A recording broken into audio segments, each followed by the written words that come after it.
Bem-vindos ao Mago CX. Hoje quem vai contar um pouquinho das mágicas que fez no nosso setor é o Alan Guimarães. Ele que é pai do Tatá. Tatá. Tá vendo? Errei de novo. Apaixonado por vinho, fundador da DY4U e hoje executivo de vendas da Mutante. Cara, obrigado aí, Alan, por ter topado o convite. Obrigado pelo convite, Matheus. Imagina. É um prazer. E, pra todo mundo te conhecer um pouquinho, conta só a sua história, de onde você conhece esse mercado de atendimento, de CX aí, quando você começou nele, e rapidamente sua história, depois a gente vai abordando em cima disso. Há muito tempo atrás, né? A barba branca já começa a mostrar um pouco da idade e o tempo que a gente trabalha dentro desse negócio. Eu comecei como atendente de telemarketing lá no Estadão, há muito tempo atrás, cuidando lá do departamento de assinaturas do Estadão. Ali foi onde eu tive meu primeiro contato com tecnologia, porque eu era muito novo, a tecnologia tinha acabado de chegar, principalmente CTI naquela época, e lá no Estadão eu conheci a primeira tecnologia CTI, acho que na época chamava EasyPhone, depois virou Altitude, depois virou até outro nome que eu não lembro mais. E lá eu falei, puxa, esse bicho aqui é legal, eu gosto disso. E de lá, e desde daquele momento ali, em 2001, eu entendi que eu queria fazer esse negócio. E lá no Estadão eu ajudei a criar uma central de atendimento, uma URA de atendimento, organizando ali as intenções do cliente, porque como eu atendente eu tinha um pouco desse viés de entender quais eram as necessidades naquela época já. E aí eu fui buscando, né, saí do Estadão e fui buscando empresas de tecnologia que faziam a mesma entrega. Então, minha experiência começou ali, né, sentado na posição de atendimento, ouvindo os clientes reclamando, ligando todos os dias, e entendendo que era muito fácil de resolver os problemas, mas e tinham várias maneiras, né? A tecnologia veio realmente para ajudar, mas foi ali que eu comecei. E você cresceu ali dentro, você saiu de atendente, você deixou de ser e foi galgando outras posições ali dentro mesmo. Ali dentro do Estadão eu deixei de ser atendente depois de 6 meses, porque eles entenderam que eu tinha facilidade ali para entender do negócio e falar de tecnologia. Eles me levaram para fazer um curso técnico junto com o time de telecom que tinha lá na época. Tá. Então eu era o líder de negócios, representando os interesses da área de negócios com telecomunicações. Naquela época, ainda é hoje, menos, mas naquela época a tecnologia cuidava e tomava a decisão do que seria comprado, do que seria a tendência, né? A área de negócio só falava, olha, eu preciso resolver aqui os meus problemas, né? E aí trazia lá a listinha de pedido. Então eu virei um facilitador naquela época. Então eu me capacitei e tomei conhecimento do que era possível fazer. Então eu fiquei ali no Estadão mais uns 2 anos cuidando de toda essa estrutura de negócio com tecnologia. Então fazendo os desenhos das árvores de URA, contratando o locutor. A gente usava inclusive a Rádio Eldorado na época, que era a empresa que tinha lá o estúdio para poder fazer a gravação com os locutores. A gente usava ainda a Lúcia Helena na época, eu lembro.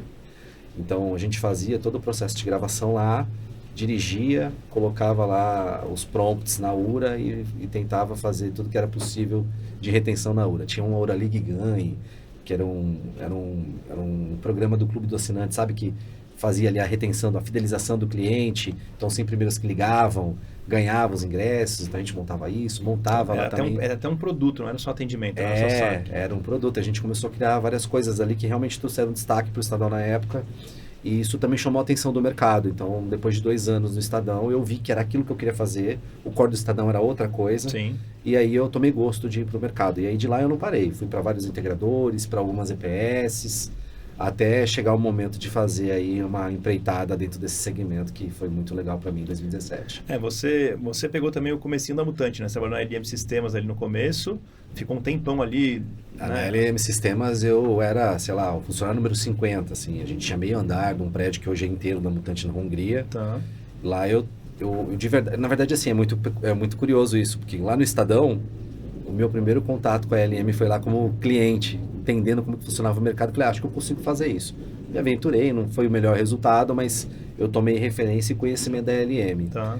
E aí eu estava no mercado, trabalhando, já tinha passado pela Genesis e pela Sixbel, e aí encontrei de novo o Bichê nesses caminhos da vida. Ele falou, vem para cá. Então, você já estava em vendas? Eu já estava atuando na área de pré-vendas, eu já estava como técnico pré-vendas ali. Eu passei por projetos, gestão de projetos, muito ali, né, com integradores. Então passei pelo Intel, então fiz a implementação de Genesis, depois eu fui para Genesis trabalhar com desenvolvimento de venda de canais, aí depois fui para Sixbel, trabalhar Enterprise, na época ainda para vender Interactive Intelligence, que depois virou Genesis, né? O mercado foi se transformando. E nessas eu encontrei os meninos da LM, começamos a bater um papo, e aí foi amor à primeira vista, né? Fui para lá porque era muito do que eu acreditava que era possível fazer, os caras estavam já ali voando na net. Quando eu cheguei, a net já existia, eu entrei, a Sky chegou, e aí depois todos os outros clientes eu ajudei a trazer para o portfólio, até a fusão lá com a Permira, quando virou Genesis Prime, na sequência Mutante. Tá, legal. E aí foi nessa que você saiu de técnico, começou a estar um lado mais de cliente de implementação, depois de um pré-venda, e depois caiu no mundo da venda, né? Foi muito legal, porque quando eu comecei a conversar com o Alexandre, eu já tinha ali uma posição mais comercial. Tá. Mas quando eu comecei a falar o que eu acreditava e o que era possível fazer, eles tinham uma ideia de montar uma agência só para fazer LUI, que é o Language User Interface lá. E aí eu seria o cara da área de negócios a fomentar todo esse pedaço do projeto com o LUI. No final acabou não dando certo, porque o primeiro projeto eu tinha um cliente que não assinou o contrato, eu por 6 meses ajudei eles a implementar um projeto. E aí eles entenderam que eu tinha que ficar na área comercial, porque esse projeto era um projeto de saída, a gente estava fazendo phase-out desse cliente, ele estava indo embora, e aí eu fui lá e consegui vender mais um ano de contrato para o cliente, e eles falaram, cara, não, a área comercial é tua. O Alexandre já estava assumindo a cadeira ali de CEO da companhia naquela época, o seu Aurélio estava se afastando, ele falou, cara, não tem ninguém na área comercial, vai ser você tem aqui o talento, as qualidades que eu preciso e que acredito que precisa ter para poder fazer as vendas, e aí eu comecei a liderar isso, mas eu fiquei pouco tempo como o cara na liderança ali, porque quando chegou a Mutante, o Roman já chegou ali, né, com a Voran, e aí ele passou a liderar toda essa estrutura junto com o Paretti, e eu virei um braço mais de technical pre-sales mesmo, porque eles não conheciam nada de URA, mas conheciam muito de relacionamento, muito de mercado, então montamos um bom squad ali em 2012 até 2017, quando eu saí. Legal. E aí, cara, uma carreira, super interessante, passando por várias áreas, tendo uma crença na cabeça que era de poder fazer um atendimento melhor, de conseguir, via tecnologia e via conhecimento técnico, você conseguir entregar um produto melhor para o usuário final, no fim das contas, né? E em 2017, como é que você decidiu fazer essa empreitada? Falou, não, chegou a hora de eu sair e eu mesmo tentar meu caminho. Em 2017 aconteceu muita coisa, Matheus. A empresa saiu lá da Gênesis e virou Mutante, né? Já tinha 1 ano, porque isso aconteceu em 2016. E aí eles me lançaram um desafio, eles pediram para eu cuidar de uma área de Business Assurance. Porque como eu conhecia todo o negócio, então era muito interessante para eles me manter lá olhando se todo mundo está fazendo as entregas como precisavam, se os contratos estavam redondos, acompanhar a pipe de vendas e fazer reporte lá para a estrutura comercial. Então eu fiquei muito nesse pedaço, mas ele era muito administrativo. Me trouxe uma puta experiência, sou grato até hoje por ter passado por isso, mas não era uma coisa que me dava tesão de fazer não, sabe? Então eu fiquei ali 1 ano fazendo, 1 ano, 2 fazendo essa função, e aí o meu filho tinha acabado de nascer. E eu tava ficando muito tempo dentro da companhia ali, enfiado nos processos de contrato e tal, era uma coisa que tomava mais tempo mesmo do executivo. E aí eu falei, puxa cara, não é mais isso não tá me deixando mais feliz. E a gente tinha esse combinado lá com a Lei, com os meninos, né? Quando você não estava mais feliz, você levantava a mão e aí eles davam um jeito, né? De todo mundo ficar feliz, né? Então, eu precisava desse tempo e na mesma época eu tinha me apaixonado pelo vinho e eu falei, eu vou me aventurar em outra indústria, inclusive. Em duas frentes. Aí você foi em duas frentes? Não, primeiro eu saí, né? Em 2017, foi lá para maio de 2017, falei, vou montar o meu negócio de vinho. E aí eu queria montar, né? Uma jornada de experiência com vinho. Então, eu comecei a montar um projeto piloto para poder fazer curadoria de adega, ajudar evento. E aí comecei a entender, estudar mais, conversar com um monte de sommelier da cena. E aí fui pro Conarec, encontrar os meus amigos para falar do meu novo negócio, saí de lá com 3 consultorias de VUI. Foi aí que você falou, pô, tem que criar um negócio. Exatamente, um deles o Matheus. Foi lá que eu... Ah, é verdade. Inclusive você, Matheus. Foi uma das primeiras coisas que aconteceu. Me apresentaram a você, eu já estava tocando uma outra consultoria. E foi embora, fui embora. Saí voando aí fazendo esse negócio. Não, legal. E daí, de lá dessa consultoria, surgiu a DIY for You, aí você começou... aí você trouxe também um sócio... A DIY for You começou assim, em 2017, eu fui para esse evento e peguei 3 consultorias, na verdade ajudar os caras a contratar a equipe, mostrar qual era o caminho ideal, até porque eu não sou dialogue designer, conheço todo o processo, mas eu sabia quem contratar, como orquestrar, como fazer toda a coisa, então eu estava ali como um braço de consultivo. Mas eu encontrei uma oportunidade importante, porque aí eu conheci a Blue Lab, eu já tinha lá uma estrutura legal, e estava batendo um papo com um amigo no Estadão, e ele começou a falar que ele estava gastando muito dinheiro e aquilo estava me doendo, porque assim, Estadão é uma empresa de coração, minha esposa ainda está lá. Sim. Eu falei, puxa, eu sei como ajudar esse negócio. E aí eu montei um plano, um projeto, para poder fazer toda a parte de atendimento end-to-end, né? Tudo via robô, mas tudo humanizado, olhando toda a jornada, respeitando todos os processos, criando um bom designer conversacional para poder criar engajamento, né, de quem procurava ali o cliente para poder fazer toda a negociação, porque ali foi um robô de cobrança na época. E na hora que eu montei esse primeiro projeto, eu falei, puxa, é isso que eu quero fazer.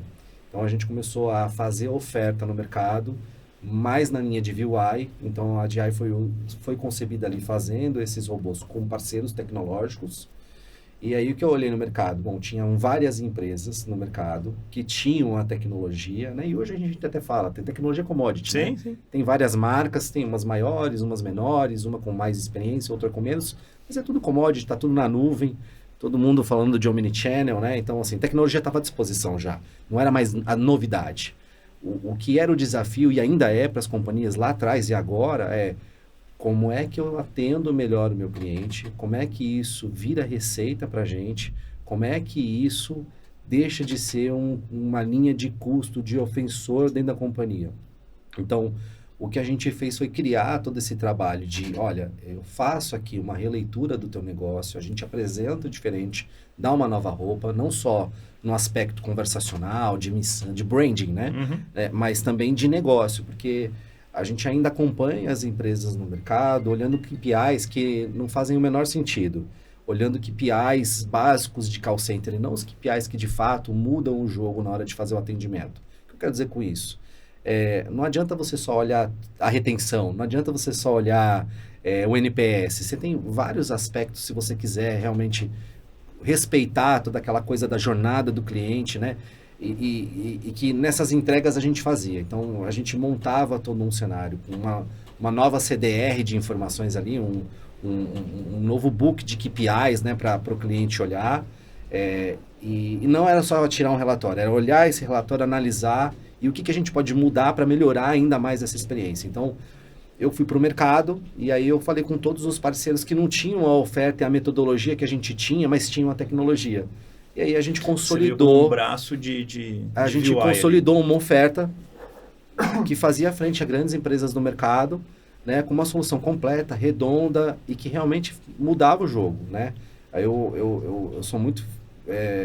eu tenho muito prazer em dizer que a gente transformou a vida de um monte de executivo, né, que era gerente de operação e que virou diretor de operação, porque acreditou no que a gente podia fazer e a gente ajudou ele a transformar o negócio.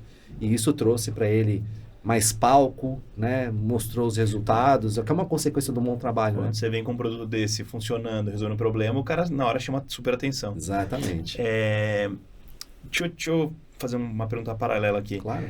Olhando lá no começo, e aí pode pegar a época que você nem estava na LM ainda, antes disso, para hoje, a demanda do cliente mudou muito ou só tem uma pimenta diferente? Agora eu quero isso, mas com inteligência artificial. Agora eu quero isso com omnichannel. Na minha opinião, não mudou nada, Matheus. Não mudou nada. Assim, ó, a tecnologia, ela realmente foi... está sendo transformadora e vai mudar ainda mais agora com toda essa parte de inteligência artificial que, né, sei lá, eu acho que a gente ainda não está preparado para tudo que vai acontecer.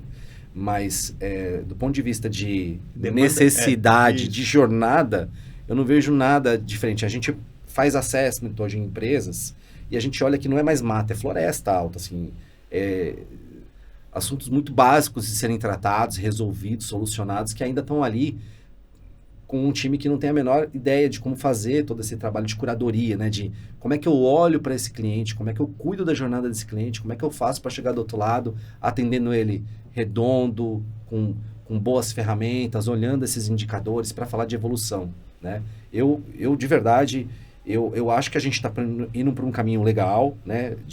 Seguindo um caminho de maturidade, mas quando eu olho lá atrás e para cá, a única coisa que mudou mesmo foi o acesso às tecnologias, mas as necessidades continuam sendo as mesmas. Tá, então... O cliente continua sendo cliente. Basicamente ele continua querendo resolver o problema do cliente dele, de forma mais humana ou de forma mais agradável para o cliente final possível. Às vezes ele pode pedir coisas a mais, mas que no final ele quer isso, que é a mesma coisa. Olha, Matheus, na minha cabeça, as empresas estão preocupadas em resolver os problemas da empresa. Tá. Né? É óbvio que com essa questão do cliente, do CX, né? Com o lance da pandemia, que trouxe muito essa coisa da aceleração e da transformação digital, a gente percebeu que o dinheiro mudou de bolso, né? O marketing parou de fazer muita campanha de publicidade, usa as redes sociais, mas também começou a se preocupar no churn, na fidelização dos clientes. Então, existe sim uma preocupação com a jornada e com a experiência do cliente. Tá. Mas, acima de tudo, as empresas que têm o seu atendimento para poder solucionar as questões dos clientes, dos motivos por ligar dos clientes, elas estão preocupadas em, primeiro, ter o menor custo possível. Segundo, garantir uma jornada legal. E terceiro, ser o mais efetivo possível. É óbvio que uma coisa está conectada à outra, mas se eu fosse falar da ordem das prioridades, a primeira coisa é, puxa, como é que eu faço para gastar menos com isso? Esse é o primeiro, é o primeiro ponto de dor das companhias. Sim. Porque não é core da companhia fazer o atendimento. Né? Core da companhia é fazer a venda daquele produto, fazer a entrega daquele serviço. Então, o atendimento vira um item secundário nessa história, mas que é obrigatório. E que ele precisa, né? Principalmente quando ele é muito grande, quando a oferta tem algumas falhas, e ele sabe que o cliente vai ligar, né? Então, assim, sempre que a gente vai em alguma companhia fazer o assessment, o que a gente percebe é o seguinte: eu não estou lá para contar nenhuma novidade. Ele sabe quais são os problemas, o cliente sabe quais são as dores. Ele não sabe como resolver, né? O que a gente entende as tecnologias estão aí, e aí tem os desafios da companhia, né? Como é que ela senta com tecnologia, explica o escopo dessa conversa, explica que essa conversa muda o tempo inteiro, que precisa ter um parceiro para poder ajudar a fazer essa transformação, porque isso não está no core, no DNA da companhia. Então, existem esses fatores que são os desafios que eram lá atrás e continuam sendo hoje de todas as empresas, porque o core da companhia não é fazer o atendimento, é fazer a oferta do produto e do serviço. Então, aí está a oportunidade que a Jai4U encontrou na época de tentar fazer a diferença e transformar aí os atendimentos. A gente brincava, né? Eu e KR, que a gente, não só eu e KR, mas também lá na época da LM, né? Que a gente ia mudar o mundo 1 hora por dia. Tanto é verdade que, não sei o quanto o pessoal acompanhou, mas a gente tinha ondas, né? Onda de terceirizar atendimento.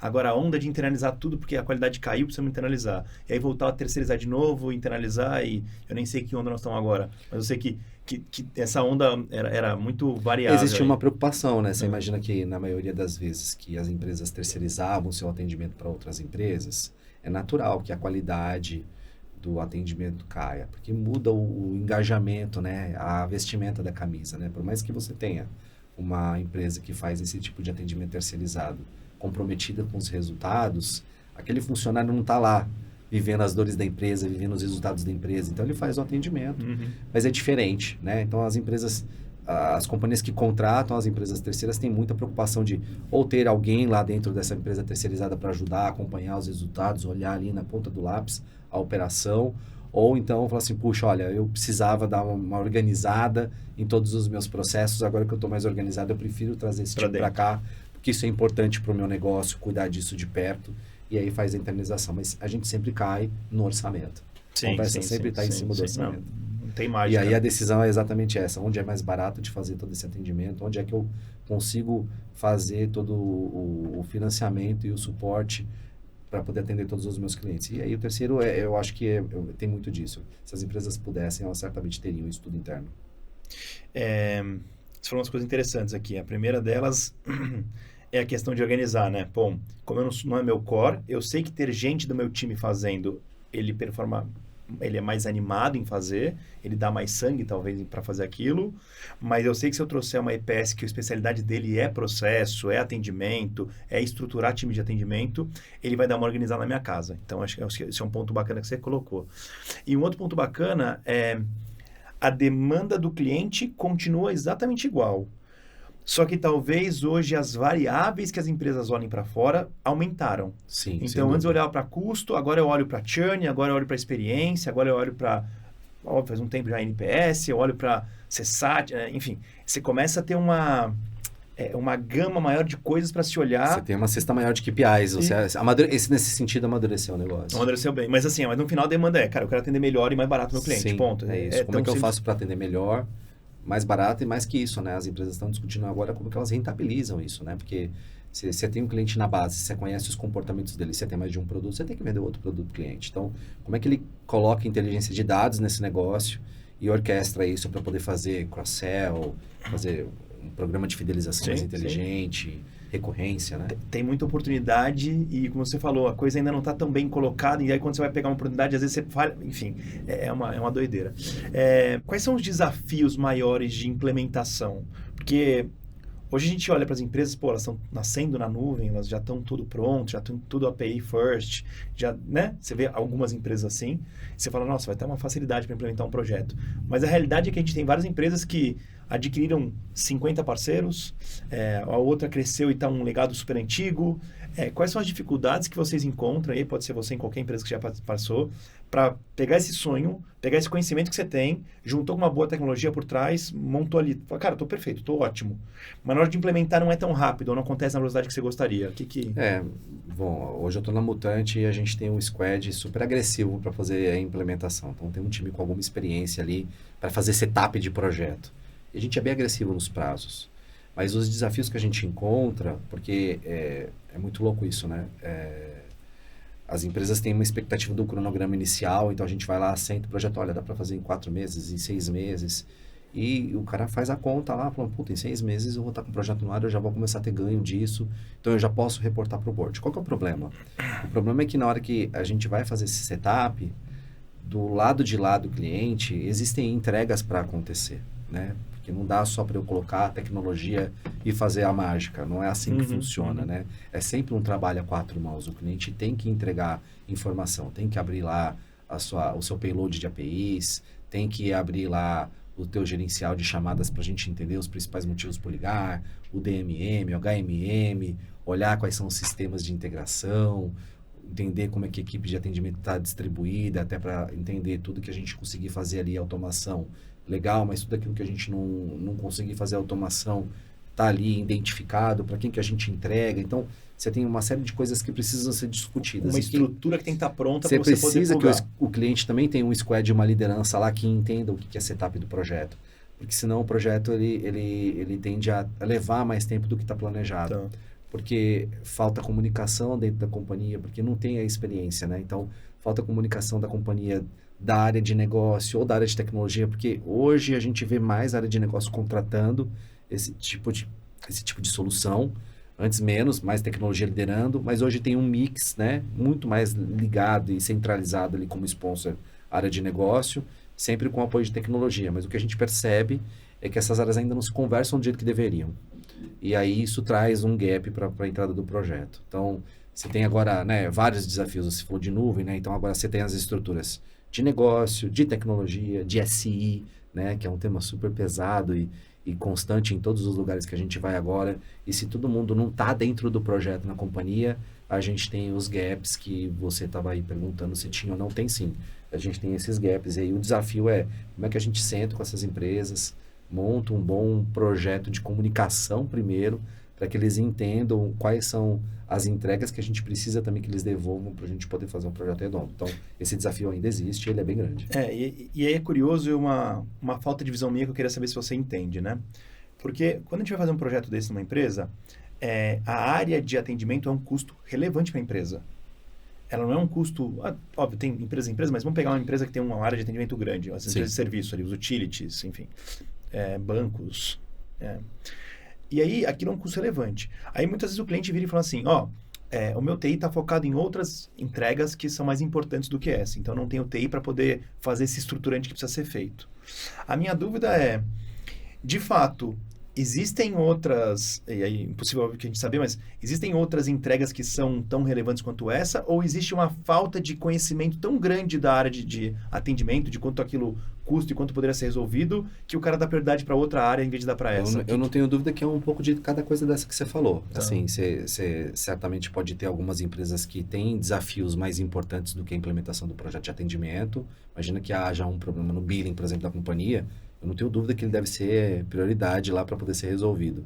Mas, na minha cabeça, quando a gente olha mercado, o que falta é o MVP na mão de quem está lá liderando o projeto, quem é o responsável pelo projeto dentro da companhia, né? E aí entender como é que ele articula, né, essa comunicação para dentro da companhia. Fala assim, olha, quando a gente deixa de colocar no mês planejado, a gente deixa de fazer economia de tantos milhões de reais, tantos mil reais, relevante, que são relevantes. Talvez eu acho que esse seja o ponto, né? De não apenas ali olhar o cronograma, não apenas olhar a data, mas olhar quanto deixou de ganhar de dinheiro, quanto deixou de economizar, né? Quanto deixou de divulgar para a companhia, né? Porque eu acho que isso é tudo comunicação, Matheus. É tudo comunicação. Então, assim, as informações estão disponíveis, porque a gente sempre, geralmente, né? Quando a gente faz um projeto, a gente tem que mostrar um roadmap, a gente tem que falar de quanto que tá e quanto que vai, né? Para automação. Então, isso tudo tá ali contado na ponta do lápis, porque não é uma venda rápida de acontecer, né? Então, quando a gente começa a conversar com o cliente, a gente começa a entender as necessidades e a gente desenha um roadmap, e esse roadmap é calculado para ele poder viabilizar o projeto, né? Porque ele fala assim, olha, chefe, se a gente contratar esse tipo de serviço aqui da empresa A ou da empresa B, eles estão falando assim, olha, a gente tem aqui hoje, sei lá, 10% de retenção nos canais digitais, e eles estão falando aqui que é possível fazer 40% com base no que se encontra na indústria. Então, olha o tamanho do ganho que eu vou entregar se eu disponibilizar as APIs, se eu disponibilizar uma boa comunicação, se eu disponibilizar tudo que é necessário para que a empresa faça as integrações e implementação do projeto. Tem muito dinheiro na mesa. Sim. Então, o que eu acho que falta é, de repente, um olhar mais cuidadoso para esse cronograma financeiro e a divulgação dele para as áreas pares. Só assim, olha, tecnologia, vem comigo, olha quanto dinheiro tem aqui, cara. Né? Será que realmente eu não sou tão relevante quanto você está falando? Será que o seu outro projeto está fazendo, de fato, vai dar mais dinheiro para eles por mês? Né? E também aí eu acho que... E é muito louco isso, né? Mas talvez o envolvimento do CFO da companhia, do time de financeiro mesmo, para olhar esse negócio. Porque a gente fica falando aqui tecnologia, negócio, mas precisa de outros atores dentro desse negócio ajudando, né, a viabilidade do negócio. Né? Não é só olhar a planilha de contas a pagar e contas a receber, né? Olhar quais são os movimentos, as tendências. Acho que as empresas já fazem isso em alguma medida, mas talvez não em todos os projetos. Talvez isso fosse importante. Legal. E quando a gente fala de... Agora uma dúvida minha. URA, para quem não sabe, assim, unidade de resposta audível, mas é aquela caixinha lá que você liga e ela, geralmente, as pessoas conhecem como apertar 1, 2, 3, 4, né? A URA DTMF, você tá falando. DTMF, sim. E hoje a gente tem a URA com uma resposta de voz, com voice bot ali dentro. É a mesma URA, só que a configuração é um pouco diferente de cada uma. A URA que DTMF, de apertar botão, vai morrer? Não vai? O que é a sua visão? Vai morrer? Não é tão rápido? Cara, a gente conversa isso todos os dias, né? Porque assim, vamos lá, a gente já não fala mais de contato de voz, a gente fala de interação. E aí ela pode ser em qualquer touch point, né? Pode ser o touch point de voz, pode ser o touch point de texto, WhatsApp, né?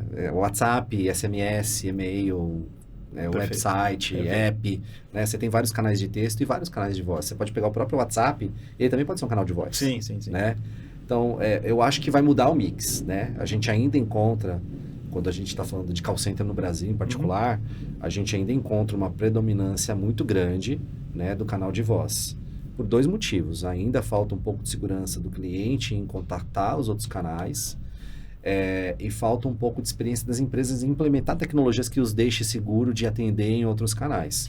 Mas esse mix vai mudar certamente, né? A gente vai ter uma comunicação mais offline ali nos canais de texto. Eu não sei se vai ser o WhatsApp, mas por enquanto a gente diz que é.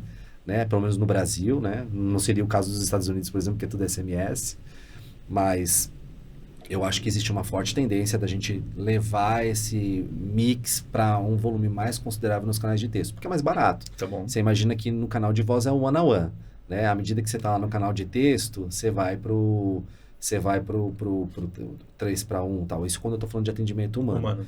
Mas eu entendo também que isso para automação é mais factível, né? De você que ter um maior engajamento, oferecer um leque de opções nos canais offline, nos canais de texto. Então, assim, a sensação que eu tenho é que vai ter essa migração. Que essa migração, ela já está acontecendo em várias empresas, né? A gente vê aí empresas grandes de telco, bancos, né? Já fazendo um movimento de engajar, de mostrar que o caminho é pelo canal de texto para o cliente, e o cliente tem aceitado, né? Então, o cliente, a gente olha para o mais novo, ele já não gosta muito de falar no telefone, então ele já gosta mais de digitar, mas você olha para o mais velho também, eu olho, sei lá, para meus pais, eles gostam também de... Essa é uma provocação que eu tenho o tempo todo com todo mundo, né? A gente tá falando que o canal de voz vai morrer, eu digo que não, porque a pirâmide tá diferente, né? A pirâmide antes era de gente mais jovem e menos velha. Agora a gente tem muito mais velho do que jovem. Então, os velhos têm as suas manias, né? Eu, como um bom velhinho aqui, eu posso dizer, né? Que eu ainda gosto muito de falar o telefone. Óbvio que eu sou curioso, então eu uso todos os canais, mas eu ainda gosto do canal de voz. Eu ainda gosto de fazer ligação. Eu não gosto de falar muito tempo no WhatsApp, não. Então, eu acho que ainda tem essa preocupação. Não é um canal que vai morrer amanhã, mas precisa estar preparado. E aí, Matheus, assim, a depender de como é que você faz a interface, pouco importa, na minha opinião, se ela é DTMF ou se ela é responsiva, generativa, se ela entende tudo, né? Então, se você tem um bom desenho de jornada, você vai ter engajamento. Porque não adianta nada você ter um bot de voz reconhecendo tudo e fazendo looping, porque não entende absolutamente nada do que você está falando, né? Então, o que eu acho que é importante, né, para quem está pensando e quem tem esses desafios, é entender quais são as intenções dos seus clientes, entender qual é a melhor forma de apresentar e oferecer o serviço para que ele realmente consiga o engajamento que ele precisa. Você tocou num ponto que eu acho que é legal. Você falou assim primeiro, cara, esquece URA e vamos olhar para a interação do cliente com a companhia. Isso. E aí você tem todos os artifícios ali por trás. Do mesmo jeito que você falou no começo, esquece um pouco tecnologia e vamos olhar como é que eu faço uma boa jornada. E agora você está dizendo assim, ó, abstrai tudo isso aqui e eventualmente nessa interação vale a pena escutar um áudio, nessa aqui mandar um texto, nessa aqui apertar um botão, e aí pode ser um botão de sim ou não, um botão de 1, 2, 3, 4 no teclado. O Omnichannel é isso, né? Então, mas é que é mais do que o Omnichannel. O Omnichannel eu consegui, na minha visão, posso estar errado, tá? Não, eu consegui atender o cliente em vários canais diferentes e ter uma base única que eu consigo saber por onde ele entrou ou não entrou. Aqui que você está dizendo, pelo que eu percebi da sua fala, é que além disso, eu consigo usar artifícios diferentes, mas que façam sentido para a interação e não mais porque, eu sou uma empresa de voice bot, então eu só coloco tudo em voz. É lógico. Você imagina o seguinte, olha, a gente encontra esse cenário em vários lugares. Então, você tem um problema técnico no decoder da sua TV por assinatura, via cabo, por exemplo. Então, precisa de uma visita técnica. É muito mais fácil eu falar desse assunto, dessa intenção, no WhatsApp, por exemplo, que eu tenho a possibilidade de olhar a minha agenda, olhar a agenda que está lá disponível para visita, do que alguém falando para mim no canal de voz, olha, tal data e tal horário. Você fica um pouco perdido. Claro. Né? Outra coisa, geolocalização. Você está lá com uma seguradora, seu carro quebrou no meio da marginal do Rio Pinheiros, me passa o endereço. E qual pista você está? Pelo amor de Deus, né? Assim, você manda a geolocalização e grava um áudio falando, olha, eu tô em tal lugar na pista, parei no acostamento, tô no meio da pista. É muito mais fácil, né?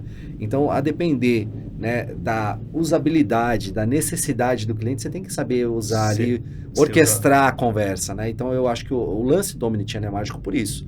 Porque se você conhece as jornadas que você tem ali para atuar, e você consegue orquestrar os canais, você transforma a experiência do cliente numa outra coisa. Você entrega o caminho e os atalhos que ele vai precisar usar naquele caminho, ideais para aquele momento que ele está na jornada. Pode desligar a fone, voltar no WhatsApp no mesmo ponto. Olha, poxa, é muito pouco provável que o Matheus ligou agora no telefone para falar do segundo via de boleto e não pegou, entra no WhatsApp e não querer falar desse assunto, né? Ou então falar do boleto e quer contestar, enfim, o assunto é o mesmo. Sim. Né? É muito pouco provável que ele fale de outra coisa. Não, é legal essa visão mais ampla da coisa e não tão... Porque o que eu escuto muito hoje, Matheus, a gente quer colocar AI generativa. Eu falo aonde? Não sei, a gente quer colocar. Não, vamos olhar o que a gente tem hoje, como funciona, o que tem de problema que a gente não consegue resolver antes, ou resolve de uma maneira não tão fácil, e aí sim melhorar esses pontos aqui. Acho que essa é a defesa que você fez aqui, que eu concordo com você. E tudo bem também usar IA generativa, mas não a qualquer preço, né? E nem qualquer ponto, só para usar. Exato. Tem que fazer toda uma análise de viabilidade, entender o comportamento do cliente, entender onde se você está preparado para poder... Porque vamos lá, né? IA generativa precisa de uma base, precisa de consistência, senão ela começa a inventar e aí dançou, né? Teve uma companhia aérea esses dias que eu vi a notícia que eles deram uma mega promoção, porque a IA começou a dar uma promoção lá, XYZ, será qual era a promoção que não devia ter dado. Então, isso é... Eles inventam, eles são bons nisso. São criativos, mais que a gente. Agora, voltando à nossa história, Alan, só para te concluir, aí você teve essa jornada de empreendedora e um dia alguém resolveu te comprar. Como é que foi esse final da jornada e a compra também? Cara, foi assim, nunca pensei que ia viver isso na minha vida, né? Então, assim, na hora que a gente começa a empreender, eu sempre tive isso na minha veia, assim, sabe? montei uma operaçãozinha de atendimento lá atrás, montei o esquema com meus vinhos, né, para poder, no começo, fazer um trabalho de curadoria. Cheguei a liderar projetos interessantes, como o Clube Paladar lá, eu fazia curadoria, representei máquinas de doses de vinho que você coloca lá a garrafa dentro de uma geladeirinha. Ela se mantém, mesmo aberta, ela se mantém. Você mantém lá o vinho sem oxidação por um bom tempo. Então, eu sempre tive essa veia de empreendedorismo, mas nunca passou pela minha cabeça que eu pudesse ser comprado. E quando é que começou a acontecer, né? O primeiro e o segundo ano foram anos muito difíceis, assim, para quem empreende no Brasil, em particular. Como todo empreendedor. Né? Então, assim, primeiro você tem toda a jornada de credibilidade, né? De buscar uma reputação no mercado, depois de consistência, porque você consegue clientes e você faz boas entregas. E aí, depois da referência, né? Se você tem bons clientes, você faz boas entregas, você aumenta a tua receita, você aumenta a tua carteira de clientes. Isso começou a repercutir positivamente no mercado, ao ponto de que as empresas que a gente prestava serviço fizeram convite para a gente se juntar, né? Seja fazendo oferta da compra, seja fazendo fusão mesmo, né? Então, no terceiro ano, já no finalzinho da pandemia, a gente começou a ser assediado por algumas empresas. A gente fez 4 M&As. A gente contratou um especialista aí, Zambev, CFO, assim, foi maravilhoso, o Márcio, e nos ajudou a olhar como é que a gente tinha que organizar a empresa. E você sabe que a gente estava até desistindo já disso, porque assim, era muito cansativo, né? Cada um tinha um jeito de fazer a oferta. Deixa eu tocar nesse ponto, é importante, né? O empreendedor está ali, primeiro, segundo ano, sofrido, difícil, total. Que você está contando aqui. Aí no terceiro começa a engrenar, começa a aparecer no mercado, as pessoas começam a gostar de você, mas, cara, depende de você e do seu sócio, no caso, no KR, para poder fazer a coisa andar. Exatamente. E assim, cada hora que você colocava no negócio, você dava uma lapidava melhor. Então, você está gastando tempo com isso. Aí, de repente, você entra num processo de diligência para ver se você vai vender ou não. Aí tem reunião, aí tem que preparar documento, aí esse contrato não serve, aí não sei o quê. Aí você começa a desviar do negócio. Então, depois de 4, é perigoso uma empresa, ninguém mais querer comprar. Não foi o seu caso, mas ninguém mais querer comprar porque a empresa quebrou. Porque vocês pararam de olhar para o negócio. Toma um tempo, parece que é fácil o negócio, não, mas... Não é. Você tem que estar muito preparado, né? Na hora que a gente tomou a decisão de fazer isso, a gente teve que dividir para conquistar. Né? Então, uma hora eu cuidava da operação, e aí ele preparava documentos, uma hora eu preparava documentos, ele cuidava da operação. A gente trouxe gente preparada para fazer isso, então a gente teve menos trabalho em organizar todo esse processo, porque a gente trouxe gente muito experiente. Mas abriu mão de grana, que naquele momento é um negócio importante, vou abrir mão de grana para isso. Quando veio a primeira e a oferta financeira era muito interessante, a gente falou, vamos parar para olhar, porque a gente nem estava falando de vender, mas falou assim, olha, você tem interesse em vender? Nunca pensamos nisso. Eu tenho uma oferta para fazer. Aí na hora que veio a oferta, ele falou, nossa, peraí, vamos ver com mais cuidado isso? Tá. E aí a gente foi buscar ajuda do mercado, dos amigos, e aí o CFO ajudou a gente a organizar isso, ele já tinha alguma experiência em M&As, e aí deu pra gente uma puta aula de como fazer esse negócio. Então a gente fez o primeiro, o segundo, o terceiro, no quarto aconteceu. Né? No quarto aconteceu, de uma empresa oferecer o que a gente entendia que valia o nosso esforço todo ali implementado, né? E aí a gente foi, né? Então, assim, foram 2 anos primeiro comigo ali, liderando, capitaneando todo o negócio. Quando eu comecei a crescer muito, eu entendi que eu não tinha mais condições de sozinho dar o próximo passo. E aí eu procurei o meu melhor amigo, um parceiro que eu tenho, que é o KR. E que você admira profissionalmente? Deve ter outros bons amigos que você não trouxe. Sim, claro. Eu tenho vários amigos que eu admiro profissionalmente, mas o KR, além de tudo, eu tinha ali um carinho especial, uma amizade muito grande. E aí, quando eu falei assim, cara, olha, tô aqui, vambora? Ele falou, vamos. E, como que é isso? Eu falei assim, cara, na alegria e na tristeza, é um casamento, meia-meia, vambora? Topou, e aí é uma máquina, né? A gente colocou um projeto gigante na mesa, começamos a fazer entregas realmente diferentes, porque ele veio com todo o skill dele, toda a bagagem que ele tinha para oferecer, tirou parte dos meus processos ali da frente, que eu estava mais atrapalhando do que ajudando. Claro. Minha frente era mais de negócio ali, abrir, olhar as oportunidades, entender onde estão as necessidades e fazer toda a atuação comercial. E ele ficou com a operação. Então foi uma puta parceria legal, uma parceria de sucesso. E foi muito legal. Eu conto para alguns amigos que dá até para escrever um livro já, né? A gente foi lá, empreendeu, resistiu ao mercado, viveu uma pandemia e ainda conseguiu vender a empresa, ganhar uma boa grana. e ainda está atuando no mercado, né? Assim, eu estou muito feliz com tudo que aconteceu aí nessa jornada. Sem dúvida nenhuma, as pessoas te escutam e falam assim, pô, foi relativamente fácil, então. O cara tocou sozinho a empresa, deu conta certo, trouxe o amigo dele. Matheus, facinho. Mas quem escuta, porque foi uma coisa atípica o que aconteceu com você. Sim.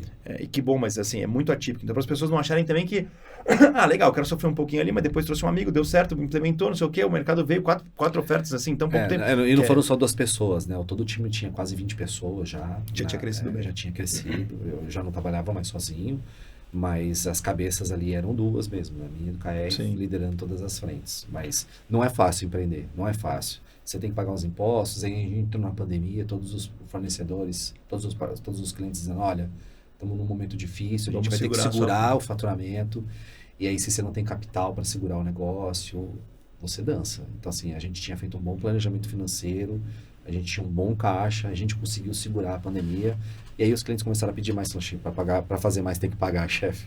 E aí foi quando a gente deu um boom, porque assim, a pandemia foi uma infelicidade para todo mundo, né, mas profissionalmente falando, pra gente foi assim, divisor de águas, assim. A gente conseguiu fazer muita coisa importante para a Jai4U na época, que mudou a gente de posicionamento. Né? Para muita empresa de física atrapalhou demais, mas para muita empresa digital que veio com essa pegada que vocês estavam na hora certa ali... A gente falava que a gente era Nomad Station, cara. Tinha gente trabalhando em outro país pra gente. Tava então, já assim, bombando. Não, muito bom. Alan, só pra gente, então, ir pro finalmente aqui, pô, você é um cara que já fez muita coisa aí, né? Já fez muita coisa, tanto em posições numa empresa, tanto em cargos, quanto em áreas de atuação, quanto em empreender, ser executivo, ser técnico, ser, enfim, alto executivo, enfim, você já misturou tudo aí na sua vida. E é óbvio que é muito difícil a gente saber o que vem pela frente, né? Mas o que você imagina? Que coisas ainda você falar assim, pô, seria interessante fazer isso em algum momento da minha vida? Seria bacana fazer aquilo? Não sei se você tem alguma coisa nesse sentido que você... A gente sempre tem as referências, né, Matheus? Então, assim, é muito difícil falar se tem alguma outra coisa que eu possa fazer. Eu estudo bastante, né? Claro. Hoje eu estou dentro de uma companhia, amanhã eu posso não estar, e aí a gente tem que entender como é que está o mercado. A gente se preocupa muito com a idade, né? Depois de algum momento na sua vida, você tem que começar a se preparar. Você sempre é bem quisto, de repente você não é mais quisto. Né? As pessoas... Porque é igual jogador de futebol, né? Depois dos 30 fica mais difícil correr atrás da molecada, né? Então muda um pouco o pulmão, né? Então tem toda essa questão. Mas o meu ponto a gente sempre busca as referências. Então assim, quando a gente olha o caminho natural das coisas, de quem gosta muito do que faz, né? O caminho natural ali mais para o final da carreira é trabalhar como advisor mesmo, fazer trabalhos de consultoria. A gente vê muita gente fazendo isso e com muito sucesso, inclusive. Sim. Eu sou bem inquieto. Eu certamente estou estudando bastante coisa. Eu certamente vou querer brincar de empreender ou buscar alguma empresa que tenha ali o DNA e que acredite ainda na minha oferta de trabalho para fazer a coisa toda acontecer, seja no mundo dos vinhos, seja no mundo das jornadas, do atendimento ao cliente, ou até em outro mundo. Sim. Na verdade, assim, a gente vê tanta coisa acontecendo, né? Esse mercado do mundo digital, né? As redes sociais, esse mercado da inteligência artificial aí, assim, acelerado. Tem tanta coisa que ainda precisa ser explorada, que a gente ainda não conhece direito.